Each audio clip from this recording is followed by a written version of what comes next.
नमस्कार, आप देख रहे हैं आज तक। आपके साथ हूं मैं नेहा बाथम। एक तरफ योगी आदित्यनाथ यूपी में कानून व्यवस्था बनाने में लगे हैं, लेकिन वहीं कानून के रखवाले ही यूपी में कानून की धज्जियां उड़ा रहे हैं।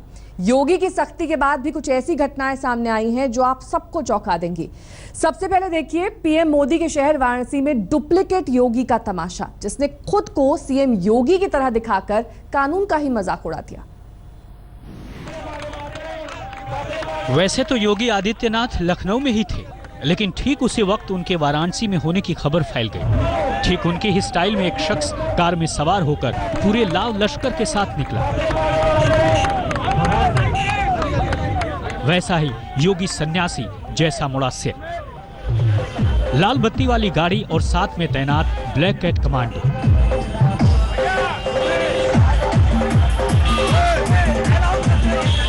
काफिला एक दो नहीं, पूरी 7 गाड़ियों से गुलजार था। सीएम स्क्वाड के पीछे नीली बत्ती वाली गाड़ी भी थी। सड़क पर सीएम योगी आदित्यनाथ के होने का पूरा माहौल रच दिया गया। यहाँ तक कि कार में सवार महाशय योगी के अंदाज में हाथ भी जोड़ रहा था। काफिले में लोग पीछे पीछे चल रहे थे और योगी योगी के नारे लगा रहे थे। कुछ ही देर में साफ हो गया कि गाड़ी और लाल लश्कर के साथ योगी नहीं बल्कि सिंधी समाज की झूलेलाल जयंती के दौरान निकाली गई झांकी थी। पुलिस इस मामले में केस दर्ज कर सकती है, लेकिन आयोजक कह रहे हैं कि ये बच्चों की गलती भर है। अति उत्साहित कुछ बच्चों ने एक लाग निकाला योगी जी के ऊपर, क्योंकि योगी जी मुख्यमंत्री हैं, वो लाल बत्ती पर चलते हैं, उनको इस चीज़ की बहुत जानकारी नहीं थी। हमने कहा कि देखिए ये लाल बत्ती और नीली बत्ती का इस्तेमाल कानूनन उल्लंघन है, आप लोग इसको उतार दीजिए, और उन्होंने उसको उतार दिया।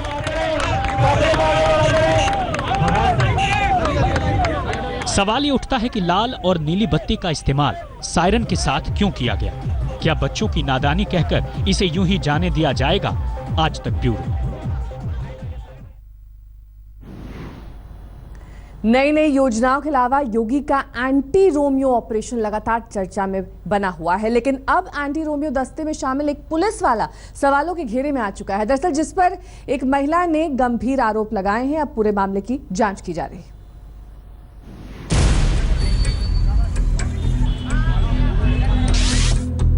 एक तरफ यूपी में योगी सरकार की पुलिस ऑपरेशन एंटी रोमियो चला रही है, तो वहीं दूसरी ओर खुद पुलिस से ही रोमियो निकलकर सामने आ गया है। ये तस्वीर है एसएचओ संत प्रताप उपाध्याय की। जनाब पर आरोप है कि ये हाथ धोकर एक कॉलेज छात्रा के पीछे पड़ गए हैं, बिल्कुल फिल्म वांटेड के स्टाइल में। वो मुझे बार बार अपने पास मिलने के लिए बुलाते थे। मुझे I like you, I miss you, I love you के मैसेज भेजते थे। जब वो मुझे नॉर्मल मैसेज करते थे मैं उनको रिप्लाई करती थी। उसके बाद मुझे अश्लील मैसेज भेजने लगे। बातों से बात नहीं बनी तो इंस्पेक्टर साहब ने लड़की को व्हाट्सएप करना शुरू कर दिया। फोन कॉल की झड़ी लगा दी। जरा देखिए मनचले एसएचओ साहब की करतूत। व्हाट्सएप पर इन्होंने छात्रा को संदेश भेजा। आप मिलने नहीं आई, मैं आपका इंतजार कर रहा था। I miss you. ऐसी बात करते हुए आपको शर्म नहीं आती? आप मेरे पापा की उम्र के हैं। अरे अरे, आप तो गुस्सा कर रही हैं। हमें भी अपने साथ चाय पीने का मौका दीजिए। What nonsense! आपने मेरे पापा की मदद की, इसका मतलब ये नहीं कि आप कुछ भी बोलेंगे। अरे आई लाइक यू। छात्रा का कहना है कि जब उसने मना कर दिया और फोन ब्लॉक कर दिया, तब उसके पिता को गिरफ्तार कर रात भर थाने में टॉर्चर किया गया। परेशान होकर छात्रा ने डीएम और एसएसपी से शिकायत की, लेकिन किसी ने भी नहीं सुनी। उसके बाद मैंने उनको बोला कि मैं आपको ब्लॉक कर रही हूँ। उसके बाद उन्होंने मुझे धमकी दी कि आपने अगर ब्लॉक किया तो आप बहुत पछताएंगी। मैंने कहा आपका सारा कुछ मैं एसएसपी सर को फॉरवर्ड करूंगी। तब भी उन्होंने यही धमकी दी कि आप बहुत पछताएंगे। उसके बाद 27 तारीख को उन्होंने मेरे पापा को बिना किसी धारा के, बिना किसी जुर्म के अरेस्ट कर लिया। ठीक है, अरेस्ट करने के बाद उन्होंने उन्हें अंदर डाल दिया। उसके बाद पूरी रात उन्हें टॉर्चर किया। परेशान होकर छात्रा ने आईजी जोन से शिकायत की, जिस पर आईजी ने मामले को गंभीरता से लेते हुए इंस्पेक्टर को लाइन हाजिर कर दिया और एफआईआर के आदेश कर दिए। हाँ, ये एक पीड़िता हमारे पास आई थी। उन्होंने अपनी समस्या एक बताई, जिसमें कि एक थानाध्यक्ष के ऊपर एलिगेशन लगाया कि उसने व्हाट्सएप मैसेज करके अश्लील बातें इनसे की। तो मैंने एसएसपी बदायूं को बता दिया है, बिसौली थाने का मामला था, वो एसएचओ के खिलाफ कार्रवाई करते हुए उसको पहले लाइन ट्रांसफ़र किया जा रहा है और साथ में जो पूरा प्रकरण है उसकी जांच हम लोग करवा रहे हैं। एक तरफ योगी पुलिस वालों को ताकीद दे रहे हैं कि जनता की परेशानी खत्म करे, उनकी मदद करे, तो वहीं दूसरी तरफ ऐसे पुलिस वाले हैं जो अपनी करतूत से न सिर्फ योगी का मिशन खराब कर रहे हैं बल्कि पूरे विभाग को भी बदनाम कर रहे हैं। उम्मीद है पूरे मामले में ऐसा इंसाफ होगा जिससे पुलिस पर जनता का भरोसा बरकरार रहेगा। बरेली से कृष्णराज के साथ आज तक ब्यूरो। नए मुख्यमंत्री योगी आदित्यनाथ ने मुख्यमंत्री बनने के साथ यूपी के पुलिस वालों को यह संदेश भी दिया था कि जुल्म करने वालों के साथ वो सख्ती से पेश आएं, शिकायत सुनी जाए। महिला सुरक्षा और कानून व्यवस्था की जिम्मेदारी सबसे बड़ी है, लेकिन कई जगहों पर यूपी पुलिस का रवैया बदला नहीं है। वो कार्रवाई करने का संदेश भी देते हैं, लेकिन कार्रवाई क्या होती है ये आप खुद देखिए। यह सरकार बालिकाओं की सुरक्षा के लिए, माताओं की सुरक्षा के लिए संकल्पित है। हम लोगों ने प्रशासन से कहा है कि ऐसे तत्वों पर कड़ाई बरती जाए। कोई आदमी था, तुम कोई आदमी था। ये है अलीगढ़ के इगलास थाना क्षेत्र के दारोगा हरेंद्र मलिक, जिनकी हनक के आगे ना तो शब्दों की मर्यादा टिकती है और ना ही ड्यूटी और जिम्मेदारी। और अगर आप ये सोच रहे हैं कि दारोगा जी का ये गुस्सा आरोपियों पर निकल रहा है, तब आप भी समझ नहीं पाए।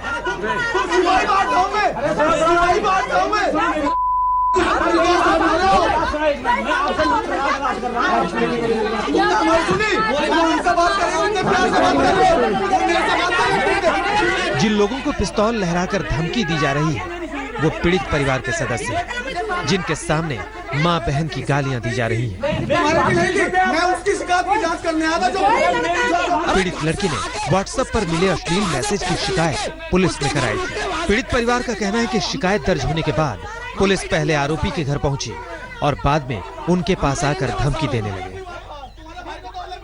गांव के कुछ गुंडों ने एक ग्रुप बना रखा है जिस पर लड़कियों के बारे में अश्लील बातें की जाती हैं और उसमें मेरी सिस्टर के और मेरे घर के खानदान के बारे में गलत बातें बोली गई हैं, और जिसको लेकर मैं इगलास थाने में अपने थाने में शिकायत करने पहुंचा तो वहां से हमारे दरोगा जी हरेंद्र मलिक वो यहाँ आए और इंक्वायरी करने के लिए। वो सीधे उनके घर गए, वहाँ उन्होंने कुछ पैसे वगैरह लेके और वहाँ से आए और हमें पिस्टल दिखाई और हमें गालियां दी और हमसे केस वापस लेने की धमकी दी। आज तक ने इस बारे में पुलिस का पक्ष जानने की कोशिश की तो हमें फोन पर बताया गया कि पीड़ित पक्ष के लोगों के खिलाफ भी शिकायत थी और दारोगा जी ने आत्मरक्षा के लिए पिस्टल निकाली थी और शायद आत्मरक्षा के लिए गालियां भी देना जरूरी होगा।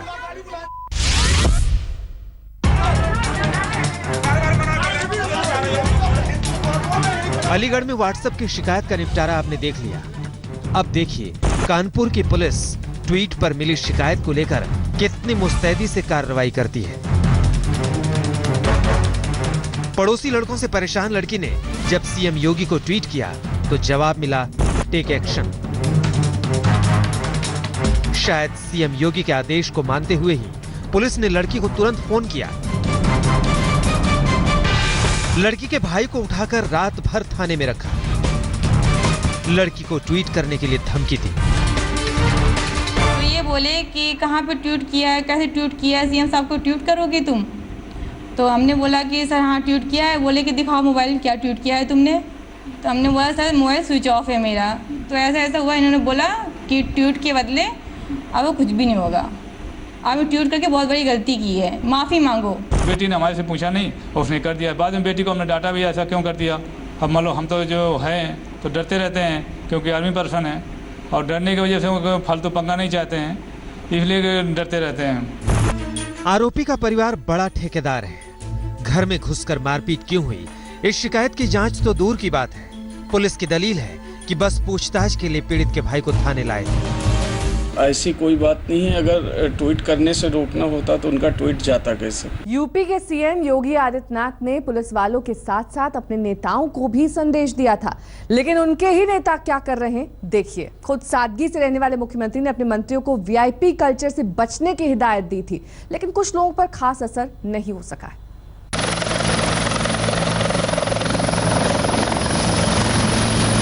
आसमान से उतर रहे इस हेलीकॉप्टर में एक नेता सवार है। ये नेता इतना बड़ा भी नहीं है कि आप उसे जानते हो। ये नेताजी यूपी की नए नवेली योगी सरकार में कैबिनेट मंत्री बने हैं। नाम है नंद गोपाल गुप्ता उर्फ नंदी। लखनऊ से इलाहाबाद बहुत दूर नहीं है, लेकिन जनता को शान दिखाने के लिए नेताजी बाकायदा हेलीकॉप्टर से आए, वो भी एक नहीं दो हेलीकॉप्टर। एक लखनऊ से इलाहाबाद एयरपोर्ट तक के लिए और दूसरा एयरपोर्ट से रिजर्व पुलिस लाइन तक के लिए, जिसकी दूरी सिर्फ 5 किलोमीटर है। इसके बाद सड़कों पर जो हुड़दंग और तमाशा हुआ, उसकी गवाह ये तस्वीरें हैं। देखिए कैसे उत्तर प्रदेश पुलिस की गाड़ी पर हैं नंदी समर्थक। पुलिस की गाड़ी पर चढ़कर उसकी छत पर बैठ गए हैं। जो गाड़ी जनता के लिए पुलिस को इस्तेमाल करनी चाहिए, वो नेताजी के समर्थकों को ढोने का काम कर रही है, जिस पर नारे लग रहे हैं जय श्री राम के।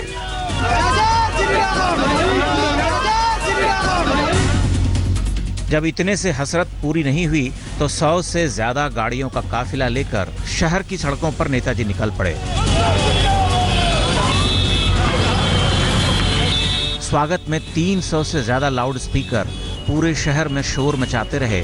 जिस समय ये सारा तमाशा हो रहा था, शहर के स्कूलों में बच्चे बोर्ड का इम्तिहान दे रहे थे। जाम से जो परेशानी हुई वो अलग। बोर्ड का परीक्षा चल रहा है। योगी जी का साफ साफ अल्टीमेटम है कि इस तरह से न करा जाए, मगर पूरा शहर का जाम चक्का जाम महसूस हो रहा है। स्पीकर तो बहुत लगा हुआ है और बोर्ड का एग्जाम भी चल रहा है, उससे भी लोगों को प्रॉब्लम हो रही है। लेकिन जब मीडिया ने सवाल पूछा तो नेताजी फौरन मासूम बन गए। नहीं, ये ऐसा कुछ नहीं है। उत्साहित लोग जो वोटर हैं उन्होंने ऐसा किया है और हम लोग किसी के भी भावना को ठेस पहुंचे ऐसा कोई काम नहीं करेंगे। पीएम मोदी और सीएम योगी भले ही दावे कर रहे हों कि वो यूपी की राजनीति को बदल देंगे, लेकिन इन मंत्रियों के लक्षण देखकर नहीं लगता कि इन्हें अपने ही नेताओं की बात ज्यादा समझ में आती है। पंकज श्रीवास्तव, इलाहाबाद, आज तक। इस खास पेशकश बस इतना ही। देश और दुनिया की तमाम खबरों के लिए देखते रहिए आज तक।